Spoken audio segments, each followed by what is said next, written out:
குண்டடம் அருகே பேட்டரி இருசக்கர வாகனத்தை திருடிய வழக்கில் 4 வாலிபர்கள் அதிரடி கைது. கோவை மத்திய சிறையில் அடைப்பு.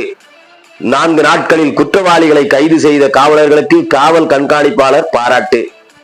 திருப்பூர் மாவட்டம் குண்டடம் அருகே உள்ள மூன்று வேளாம்பட்டி பகுதி நகரை சேர்ந்த விஜய் 35 வயதான இவர் தனியார் காற்றாலை மேற்பார்வையாளராக பணியாற்றி வருகிறார். இவர் கடந்த 4ஆம் தேதி அன்று தனது வீட்டின் முன்பு அவரது இருசக்கர பேட்டரி வாகனத்தை நிறுத்திவிட்டு உறங்க சென்றுள்ளார். மறுநாள் காலை எழுந்து வந்து பார்த்தபோது தனது பேட்டரி வாகனம் வீட்டின் முன்பு இல்லாதது கண்டு அவர் அதிர்ச்சி அடைந்துள்ளார்.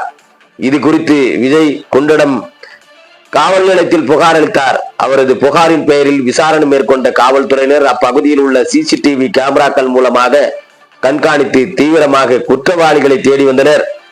இந்த நிலையில் தாராபுரம் அருகே காவலர்கள் தீவிர வாகன சோதனையில் ஈடுபட்டுக் கொண்டிருந்தனர்.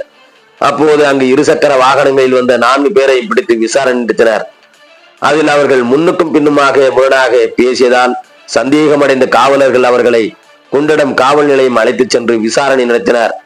அதில் அவர்கள் மடத்தக்குளம் மொட்டராத்தி பகுதியை சேர்ந்த மாரிமுத்து என்பவர் மகன் மாணிக்கவாசகம் 30 வயது, நடராஜ் என்பவர் மகன் நாகேஷ் 35 வயது, நாகராஜ் என்பவரது மகன் திருமூர்த்தி 27 வயது மற்றும் கனியூர் பஞ்சிபுரம் பகுதியை சேர்ந்த செல்வராஜ் என்பவர் மகன் பூபதி 32 வயது என்பதும் அவர்கள் 4 பேரும் விஜயின் இருசக்கர பேட்டரி வாகனத்தை திருடி சென்றதும் தெரியவந்தது. மேலும் பேட்டரி வாகனத்தின் சில உதிரி பாகங்களை விற்றுவிட்டதையும் அவர்கள் ஒப்புக்கொண்டனர். திருடப்பட்ட பேட்டரி வாகனத்தின் மதிப்பு 1 லட்சம் ரூபாய் இருக்கும் என்று கூறப்படுகிறது. அதனைத் தொடர்ந்து அவர்கள் 4 பேரையும் கைது செய்த போலீசார் அவர்களிடம் இருந்த 2 சக்கர பேட்டரி வாகனத்தையும் பறிமுதல் செய்தனர்.